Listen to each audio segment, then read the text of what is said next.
Okay, my name is Dr. Pardeesa Sainzadeh. I'm an assistant professor in the Division of Reproductive Endocrinology and Infertility here at Johns Hopkins. I'm also the director of our multidisciplinary PCOS program. I'm truly so glad that you are here today. This session is very close to my heart because PCOS education is one of the things I'm most passionate about, both in my clinical practice and what I do with my patients on a daily basis. I know PCOS sometimes can feel confusing, overwhelming, and sometimes isolating. And my goal today is to make this information as clear, compassionate, and empowering as possible. Over the next hour, we'll walk you through what PCOS is, what it isn't, what now we understand about the causes, and most importantly, how can we support your health in a comprehensive, evidence-based, and individualized way. My hope is that you walk away feeling informed, supported, and confident about the next steps in your care. Thank you again for joining us, and let's get started. So first, what is PCOS? Polycystic ovary syndrome, or which is what we call, in short, PCOS, is a very common hormonal and metabolic condition. It involves issues with regular ovulation, which we call ovulatory dysfunction, insulin resistance, androgen excess, and some other metabolic features.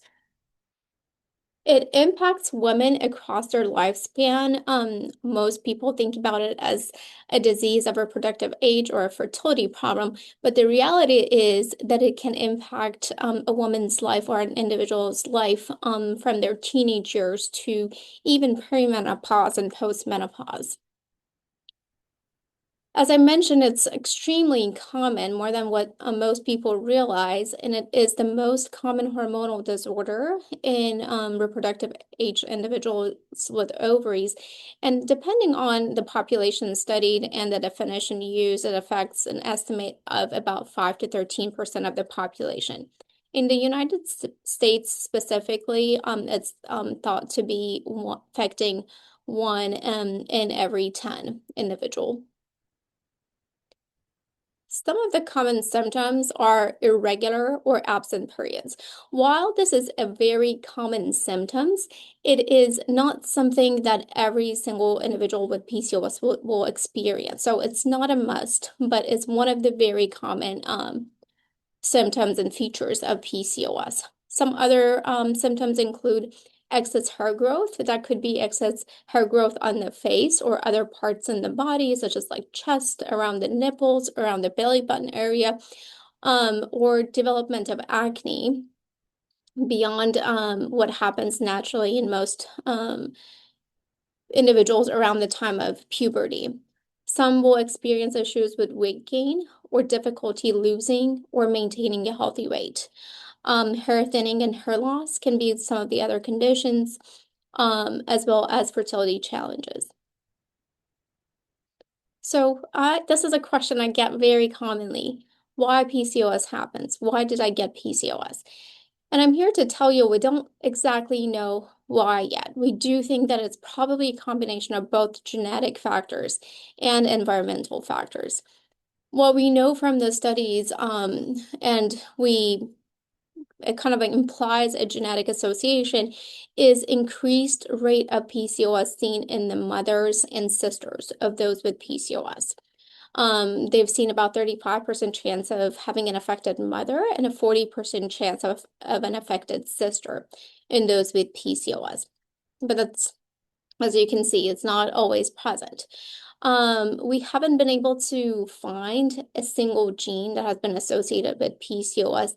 And that's challenging partly because of the fact that PCOS looks different from one person to another. Every person may present with many different symptoms. And the way we study genetic conditions is that we look at it through the inheritance patterns in a family pedigree. However, there's no like phenotype or clinical presentation for PCOS that has been described in men or male individuals. And for this reason, it makes interpreting the inheritance pattern really difficult for PCOS. what are some of the environmental factors? There are several mechanistic features that has been associated with development of the PCOS. One of them is fetal programming through in utero exposures. So meaning when your mom was pregnant, she could have been exposed to increased levels of androgens, either through like environmental exposures or that they themselves had PCOS. And that increased exposure to androgens in utero could put a female offspring at increased risk of developing PCOS in the future.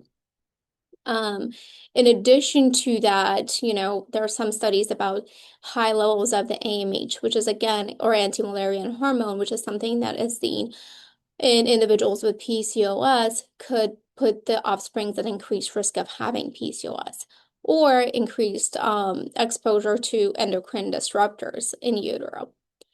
Outside of in utero exposures to endocrine disruptors, which has increased in our lives in the last few decades, has been associated with increased development of PCOS. So these are things such as, what is found in like plastic materials, such as like BPAs, phthalates, and like fragrances, and they are present in a lot of things that we consume without us really understanding and knowing, in our food and food containers and detergents. So we have exposure to these endocrine disruptors on a daily basis. Another mechanistic feature that is more of a new mechanistic frontier is microbiome alteration. So what is microbiome? Microbiome is a combination of the good and bad bacteria that normally would live on our body surfaces. We have seen altered microbiome profile for patients with PCOS. This could be a cause, or like I said, a mechanistic frontier for PCOS, but it could also be as a result of some of the metabolic or hormonal disturbances that happens in PCOS. So, how do we diagnose PCOS? The first thing that, will bring a patient to a physician is usually their symptoms that they are experiencing. So, getting a thorough medical history and a symptom review is the first thing we need. Depending on the symptoms, your healthcare provider will order some blood draw and sometimes may want to get imaging with a pelvic ultrasound to complete the evaluation. Most importantly, your provider should be considering ruling out multiple other conditions that mimic the symptoms of PCOS. The Rotterdam criteria, it is currently the most widely accepted criteria amongst clinicians for how to diagnose PCOS. This is what I commonly use in my practice as well. So these criteria was initially established in 2003, but have been since modified to reflect some of the enhancements, for example, in our ultrasound technologies, etc. So based on this criteria, we diagnose one with PCOS if they have two of the three criteria. With number one being menstrual irregularities due to lack of ovulation or irregular ovulation.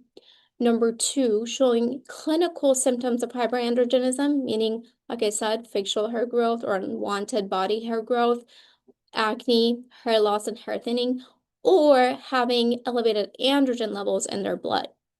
I want you to pay attention, this is or.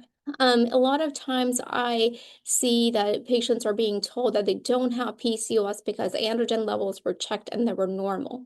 This does not exclude having normal androgens in your blood, does not exclude having the diagnosis of PCOS. And number three is having enlarged or what we call polycystic appearing ovaries on ultrasound. Although we call it polycystic ovaries, meaning like have multiple cysts, this is kind of a misnomer. That doesn't mean that you have a lot of cysts on your ovaries. These are basically numerous small size structures called follicles, which is, a unit with egg with some fluid around it. So these are just a lot of small follicles and not true that's like what usually the sound of a cyst sounds very concerning in disease. This is not the case. And so we can only diagnose you with PCOS. You know, you may be listening to this and be like, oh, I already have two of the three, so I have PCOS.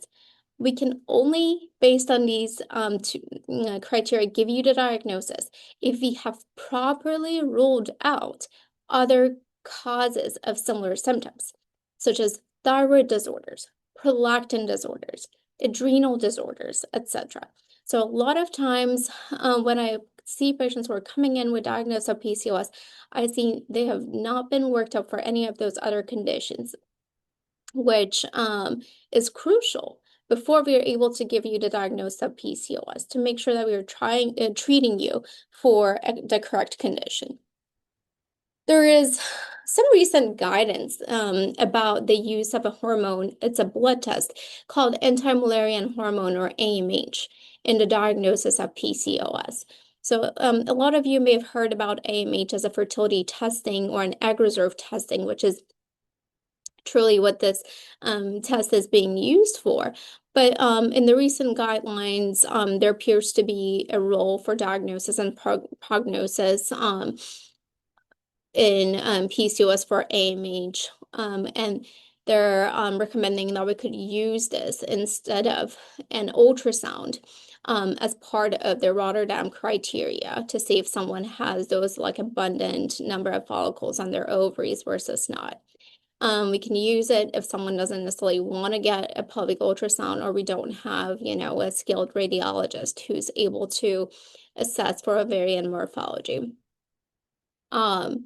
It's important to note that this can be only checked in adults. We can't use AMH in our younger patient population.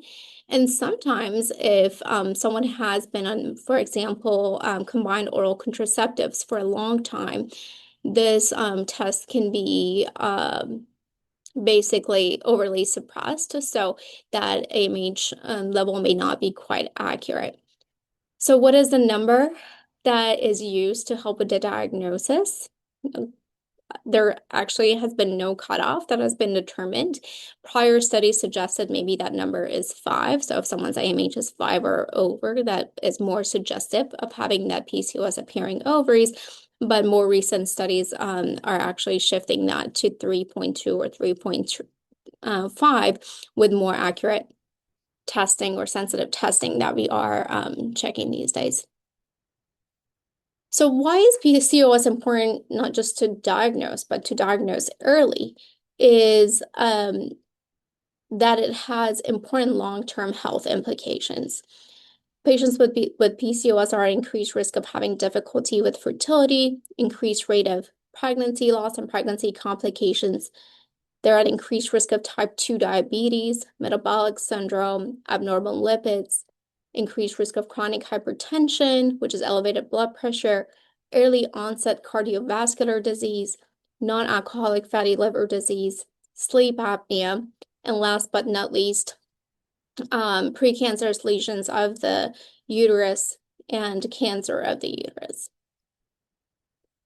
So when we diagnose PCOS, we are not done here. We need to complete some routine health maintenance testing to see where we are with those kind of like potential comorbidities, and if any of them needs attention sooner. And depending on the result we get, we need to repeat them every so often. One of these comorbidities we talked about was type 2 diabetes and insulin resistant, which is like a hallmark of PCOS. And the testing for that, the most accurate testing for that is a 2-hour glucose test.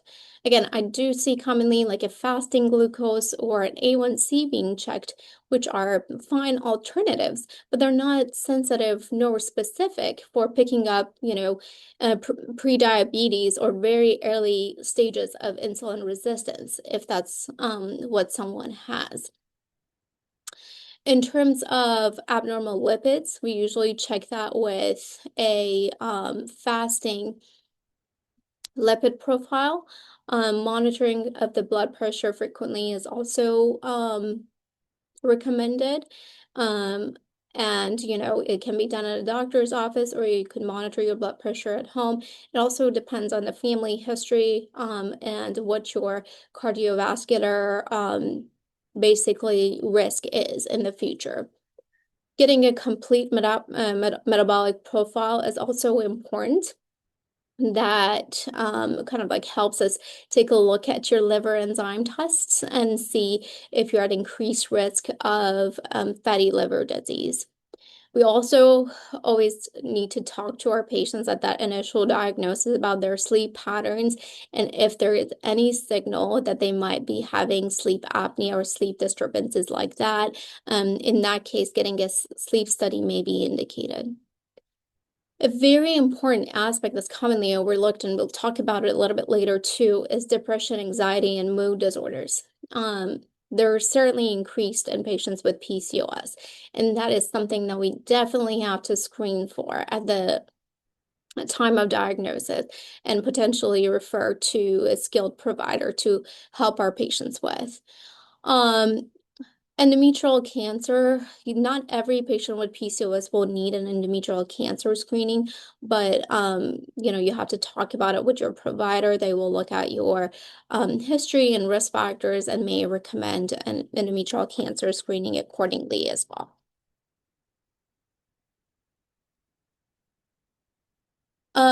So as I mentioned, mental health is a very important aspect in PCOS. We know that the prevalence of depressive symptoms are increased up to 3 times higher in patients with PCOS, and anxiety symptoms are increased up to 6 times higher in patients with PCOS. There's also increased rate of body image and eating disorders in patients with PCOS. What are the contributing factors?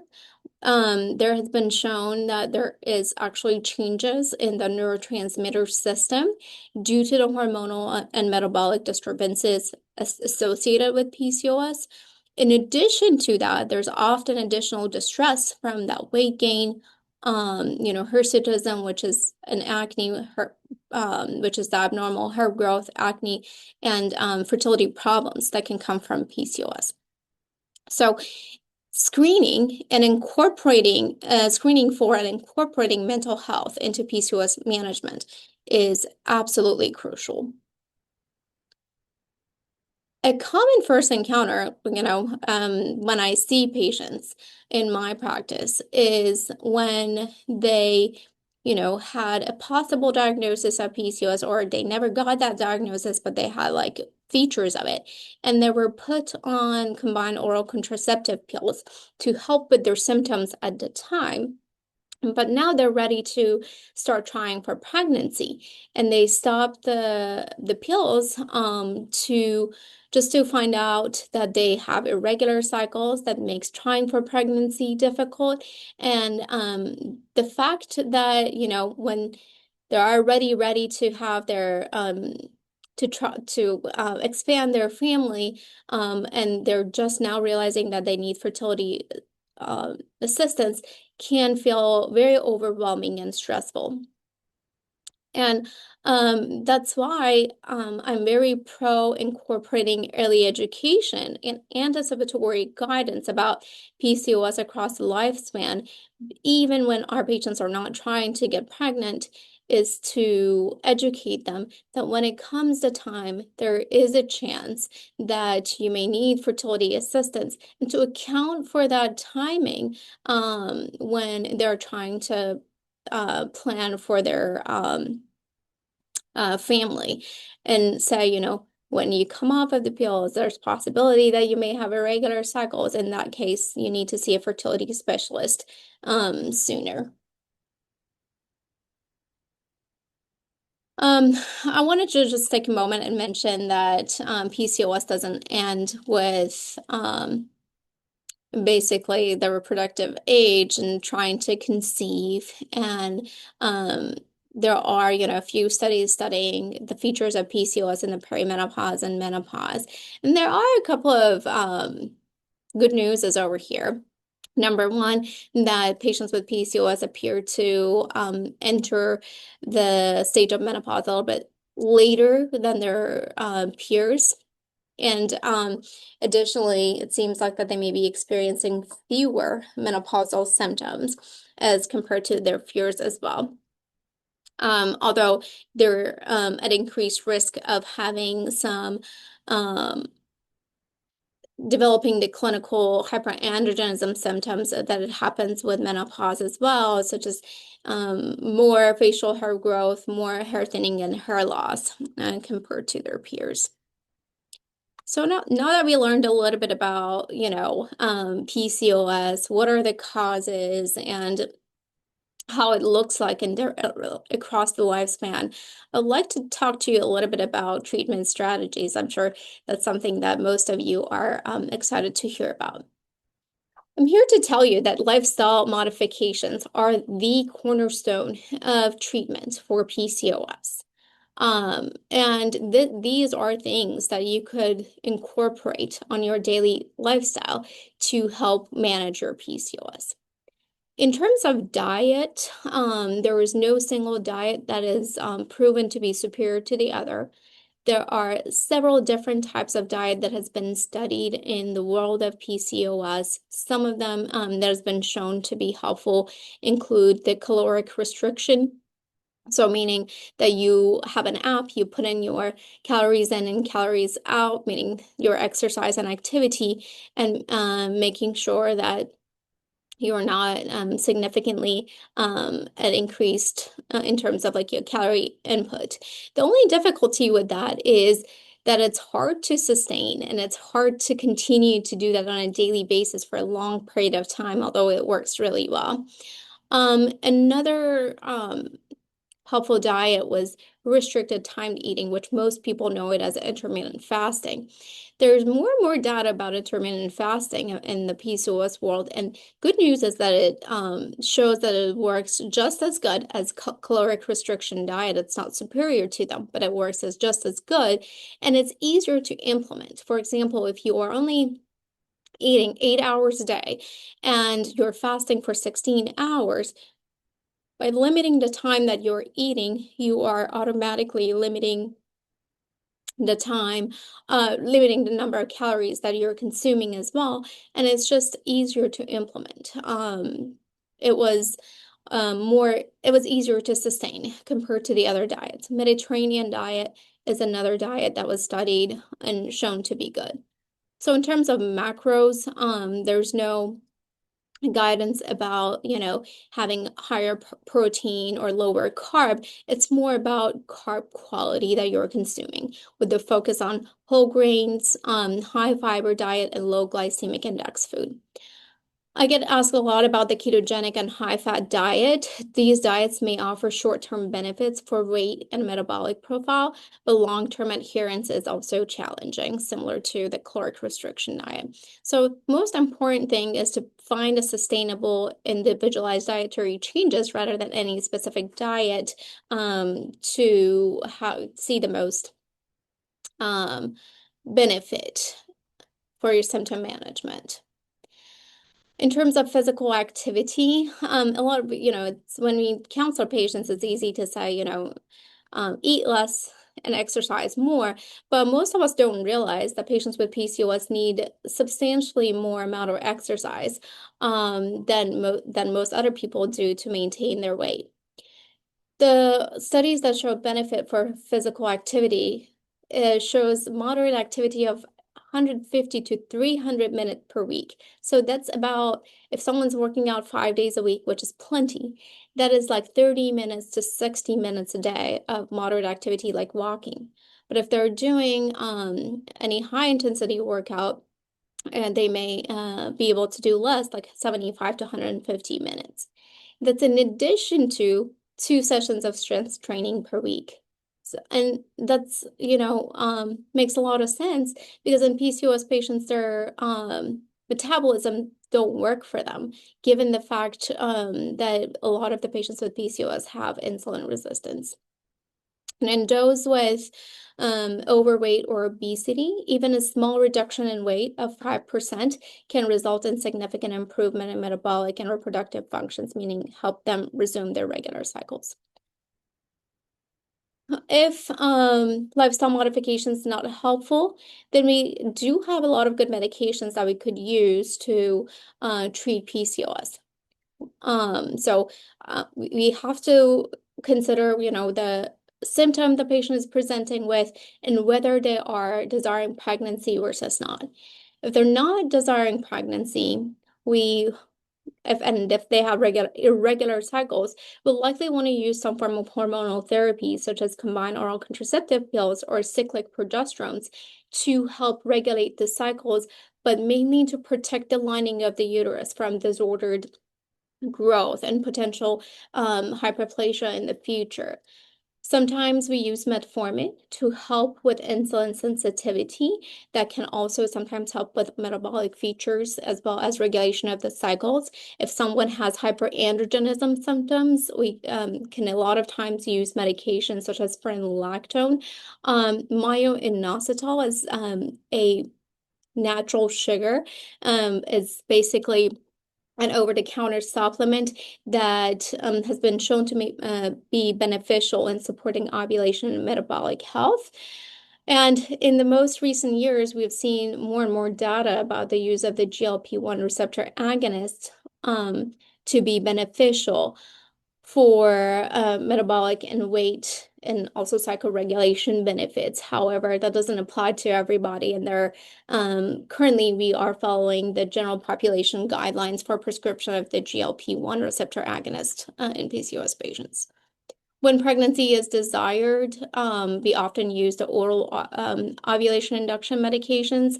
Letrozole is the first-line treatment and is superior compared to clomiphene citrate, which is the FDA-approved drug for this. Letrozole is not FDA-approved for ovulation induction, but it's used off-label and is shown to be safe. Metformin sometimes could be used as an adjunct in some patients. And the good news is in about 85 to 90% of the patients, we're able to resume ovulation just with an oral medication. If you are being prescribed these medications, it's important to know that your provider should be confirming ovulation with a blood progesterone level or with ultrasound monitoring, because ovulation prediction kits are not accurate often in patients with PCOS, because what ovulation prediction kits check is LH levels, and sometimes LH levels can run high at baseline in patients with PCOS, and so they're not quite accurate. You could try 4 to 6 cycles of using these medications that are confirmed to be ovulatory before considering other options, and those other options would be injectable gonadotropins, as well as IVF. So, as I mentioned earlier, and some of you may have experienced, that there are multiple challenges in receiving care if you have a diagnosis of PCOS. Number one is that, first of all, we don't know what is exactly the cause. The clinical presentation of the disease is different from one another. Someone will be presenting with reproductive symptoms, someone may be presenting with metabolic symptoms, someone may be presenting with psychological features. And so there is no one-size-fits-all treatment for PCOS. I see a lot of patients like getting on Instagram and TikTok, and there are lots of good and bad information about what you can and what you can do to treat PCOS. But what I always say is that what worked for one person may not work for you. As in at this point, we don't have any syndrome specific treatment or unfortunately prevention strategy due to the complexity of the disease. I have the picture of the first two doctors, Stein and Leventhal, who described the disease initially in 1930. So now, even after 90 years, we don't have a very good understanding of the etiology of the disease, and that poses a challenge in providing care to our patients. There's also some lack of awareness among both providers and patients, which results in delayed in diagnosis and increased health burden. So I'm sure it's clear by now that you should not and cannot expect to receive a complete care from one provider. This is not something that one provider can, this is not a condition that one provider can manage all aspects of it.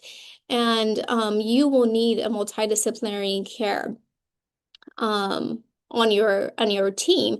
And a team approach means that you will get a complete care for your gynecological needs, endocrinology needs, dermatology, nutrition, and healthy weight management, as well as mental health. Sometimes it involves seeing a sleep medicine doctor or a hepatologist.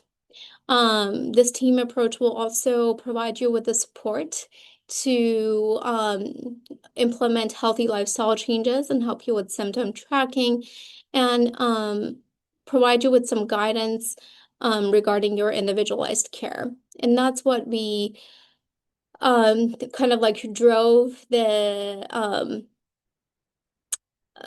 incentive or the reason for us to develop the multidisciplinary PCOS center here at Hopkins so we could guide you in the direction and the care that you need. For the rest of the talk, my colleague Sasha will help you kind of find with the strategies and how to support your PCOS journey. I'm going to let Sasha take over now. I'm going to stop share, Sasha, so you can share your screen.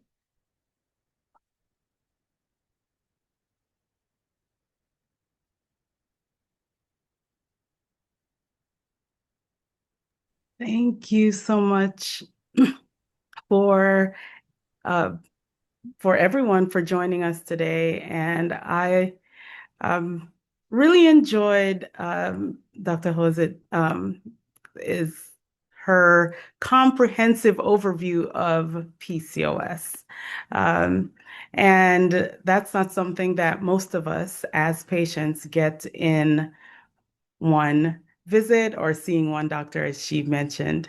My name is Sasha Ati. I'm founder and executive director of PCOS Challenge, the National Polycystic Ovary Syndrome Association.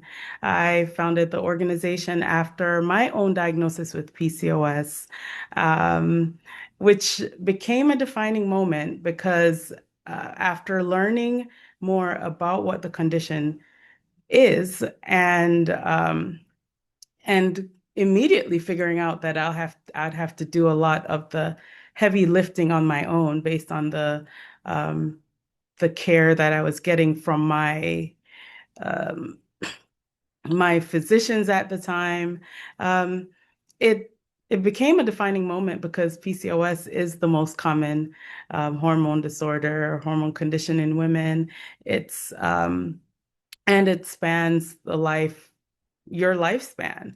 And so it's so pervasive, yet the awareness just wasn't there, at least in 2008 when I got my diagnosis. Um, the resources were so limited, and access to evidence-based information, such as what Dr.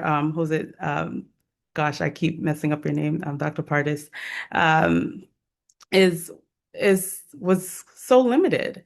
And now we're in an era where um, there's a lot of information, but as you just heard, there's a lot to wade through figuring out what's um, evidence-based from what isn't. So that's one of the reasons PCOS Challenge was formed. After my own doctor dismissed me, told me not to worry about not having my periods and to come back to see her when I want to get pregnant, which is unfortunately, it happens all too common. So we heard a lot about the challenges of PCOS and the impacts of PCOS. Um, but and also many studies have shown that uh, the impact caused by the lack of awareness and knowledge among healthcare providers, patients, and the community at large. Up to 70% of PCOS patients are going undiagnosed.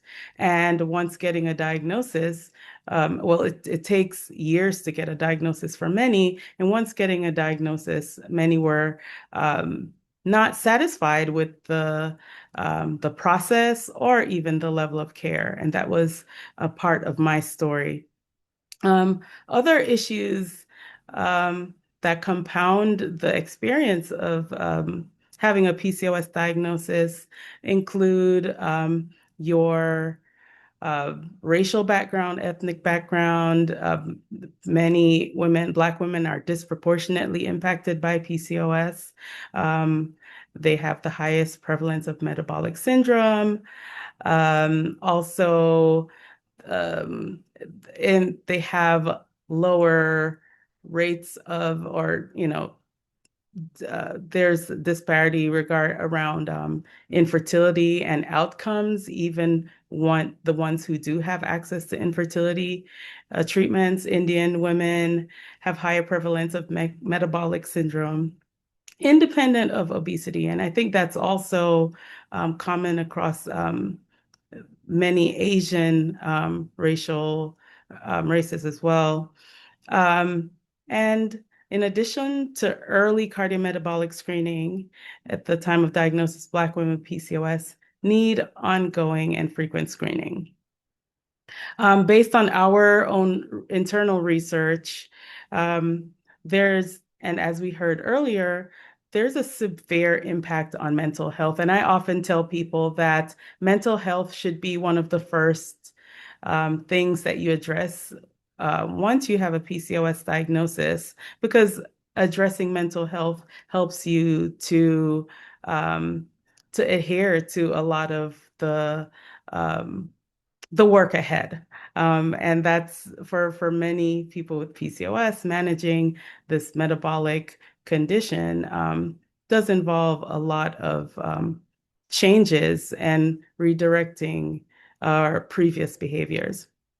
So here, 62% of those we surveyed had mentioned that PCOS had a severe emotional impact on their mental health. Body image affects over 80% reported high to severe impacts on self-esteem and body image. And of course, many of this compound how we relate to others and often experience relationship difficulties. So PCOS doesn't just impact fertility, but in the people we survey, a quarter of them reported infertility as a primary concern. Pregnancy challenges also happen once you do get pregnant, and people desire effective treatments and for improving fertility outcomes. So there's a need and an opportunity to provide specialized fertility counseling because the mental health challenges of those who are also experiencing fertility or infertility is compounded when you have PCOS and infertility. And mental health is also a really expensive piece of the puzzle. Our study with the UAB on the economic impact of mental health disorders associated with PCOS did add an additional $4.2 billion to the economic burden of PCOS. And these are conservative estimates. So why does advocacy matter? As mentioned earlier, patients are dissatisfied with the delayed diagnosis and lack of information, and research is severely underfunded. So in order to get evidence-based information, we need the evidence. Namely research and research into multiple aspects of PCOS.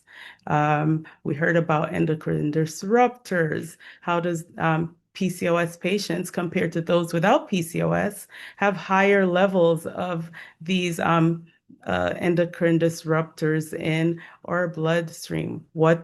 And so these are areas that need to be explored to better understand PCOS so we can um, give appropriate care and advice.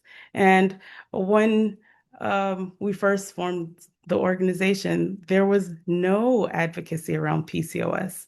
We had to build all of that from the ground up when we realized that our legislators and policymakers and the NIH didn't have PCOS listed as a priority. And as a matter of fact, PCOS was not even listed as a disease or a condition until recently, and that was based on our advocacy efforts. So we lead PCOS advocacy and health policy efforts federally and in some states. And our goal is to improve health outcomes for people with PCOS, reduce economic burden, address gaps in PCOS care, uh, treatment and management. So helpful resources and looking ahead. Um, One of the things that we can fix now or we can improve now is our communication. So physicians and healthcare providers having a better understanding of patients and what we want, our priorities, and as patients, being better communicators to our professionals um, to um, to share what our goals, what our needs, and our priorities are. And here are some resource links. We have an info sheet on PCOS, a communication guide, and shared decision making. Working as a team with your healthcare providers can help to improve outcomes and help to improve um, just your experience as a person living with PCOS. And there are also some evidence-based guidelines. Most recent PCOS guideline was updated in 2023. And just a few days ago, the WHO published the very first guideline on infertility, of which I was a reviewer for that document as well. So slowly but surely, advocacy has um, raised the profile of PCOS, and that's one of our goals to continue as the patient organization supporting and helping to provide that platform for patients to use our stories and our stories to create change. Um, just a brief overview of the recommendations specifically on PCOS. Um, and this is for those who are trying to conceive. So, as a part of PCOS care, it's good practice to offer support with lifestyle changes. You heard about that earlier. So, that's the baseline. That's where we should start. Next, the WHO suggests that letrozole is the first line medicine rather than clomiphene or Clomid.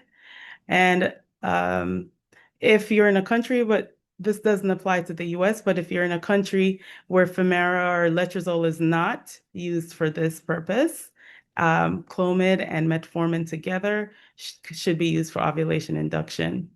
And if that doesn't work, oral meds such as the injectable gonadotropins are next line, and then move on to IVF. And we have an advocacy day coming up in March, so I'm sure we can work together with Johns Hopkins um, uh, and other providers and patients to kind of continue raising the profile of PCOS and ensuring that PCOS remains a public health priority. So you see the information here on the screen, and I look forward to your questions and our discussion with Dr. Um, Hossein, Hossein Zadeh. Thank you. And so if you have any questions, I believe you should use the Q&A button, which I see that we do have quite a few questions so Yes. far. Yeah. Okay. It looks like, a couple of the first questions are coming up. I can start with them. The first question is about like in utero exposures. They're asking, what are the environmental exposures? What can I do during a future pregnancy to decrease risks to my future child? Which is an incredibly great question. However, some of these in utero exposures that have been studied and has an effect in terms of potential, effect of developing PCOS profile in the future child are things associated with the disease and nothing that unfortunately can be done. So if someone has PCOS, they have elevated androgen levels, and that elevated androgens could impact the metabolic milieu that the child is growing in and put their ovaries at increased risk of developing PCOS in the future. If someone has taken the steps to improve their cardiometabolic health and make sure that they are in the good uh, weight range for their body, sometimes that can affect the androgen levels, but that's not always the case because we have a population of patients who are in normal weight and BMI, like called lean PCOS patients, and their most severe, most prominent factor is not really insulin resistance, it's more elevated androgen levels. And this, we can't use medications to decrease the androgen levels during the pregnancy. Those medications aren't safe in pregnancy, unfortunately. So it's not something that's in our hands. The other thing is elevated AMH level that has been shown to have some effect on fetal programming. Again, that's not something at this point that we can do anything about, and we don't have any targeted medications for that. But decreasing your exposure to endocrine disruptors is likely something that's going to be helpful for management of your symptoms and also your future child's health. Sasha, do you have anything in regards to this question? Um, well, yes, and I just also want to remind people that having PCOS is not your fault. Have your child having this genetic condition is not your fault. It's something that I know a lot of people carry heavy emotional like guilt, feelings of guilt around this, but this is not your fault. There are many factors that can um, cause one person to develop PCOS, and we just have to do our best with the information that we have, right? So we learned a lot about potential um, changes to best prepare for pregnancy, which I think everyone should be doing, right? And so, unfortunately, most of us are not given those tools until we get a diagnosis like PCOS. So there should be a lot more around prevention. And, once we do get this condition, unfortunately, a lot of the time, the onus seems to be on us as patients to but yes, there is some responsibility that we need to take in terms of just doing the best that we can to live the healthiest life possible. Um, so for for patients who have anxiety around or feelings of guilt around passing it on to your offspring, just remember this is not your fault, and um, we just all do the best that we can. Completely agree. That is a great point. The other question asks, is cryopreservation of oocytes as a good option for late pregnancies for PCOS patients? And the answer is absolutely yes. So again, having PCOS doesn't mean that you will have infertility. It means that you have higher risk of experiencing difficulty with conceiving. Like I mentioned, overall, the prognosis for fertility treatments with PCOS patients is really good, but preserving your eggs or oocytes is always a great option at an earlier age. In case you were having difficulty in the future, and especially, in the later ages, and you needed more advanced fertility treatment options, such as IVF.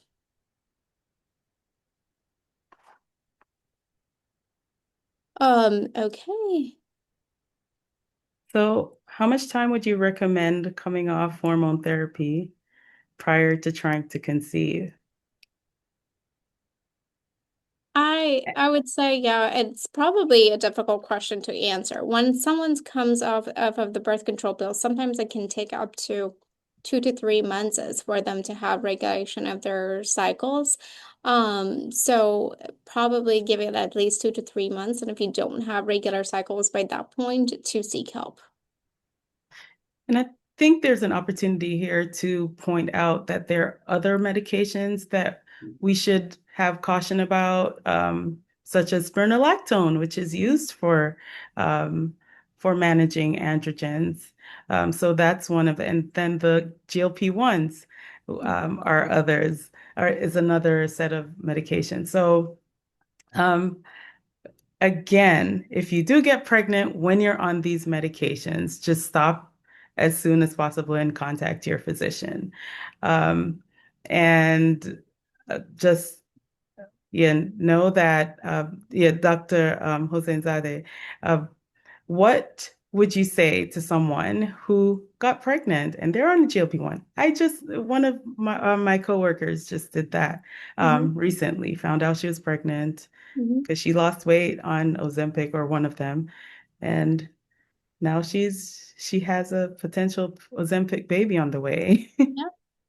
Yeah, I mean, well, currently the black box warning is recommending a 2-month washout for these kind of medications, as they can stick around in your body for a long time after stopping.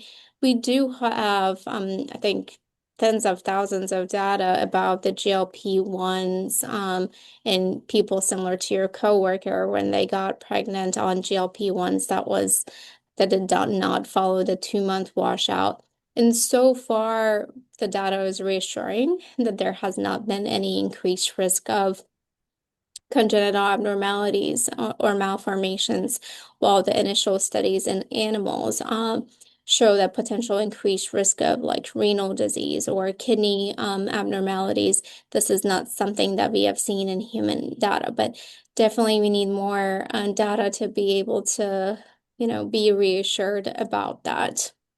But so far, what we have is reassuring. Um, yeah, there's already a lot of anxiety around once you do get a pregnancy with PCOS. So Absolutely. just one less thing, one more reassuring thing is great news. Um, I see that there's a question about digestive symptoms, and you did, and I was so happy to see that you mentioned the microbiome and its importance in PCOS. There are a lot of people with PCOS who experience digestive issues. I would love to hear your thoughts on that.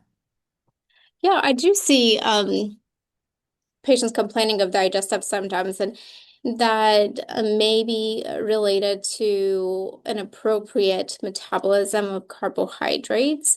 And I, do hear from the patients that they do experience the digestive symptoms. For example, if they're having more of like a high carb meal, like pasta or pizza or things like that. And as you mentioned, having that microbiome alteration may also be a contributing factor to digestive symptoms. Um, so sometimes when we actually initiate patients on medications that can help with that metabolism, such as like myoinositol, metformin, they do experience improvement in those digestive symptoms as well. I don't think we have like good data to say, taking a pre or probiotic at this point will be helpful, but I can't wait for that data to be out as well and see whether they have a role in improving the symptoms. Yeah, I do think um, it's good practice though to kind of feed that good bacteria with with more fiber and so just like good practice even before the data, right? So we know that this is a good way to manage certain things. And I know that we haven't talked a lot about hypertension, but that's one of the symptoms of PCOS that's like insulin resistance is very prevalent in PCOS. Um, so can we talk a little bit about that? And that may also disproportionately impact some Mhm. um, I'm parts of sorry, the can you population. repeat the question, Sasha? So we were talking about the microbiome, the gut, Mhm. and the dietary Changes. yeah, Yeah. challenges. But I just mentioned we hadn't talked much about hypertension, which is one Mhm. of those very common areas Mhm. of PCOS and connected to diet as well. Yeah.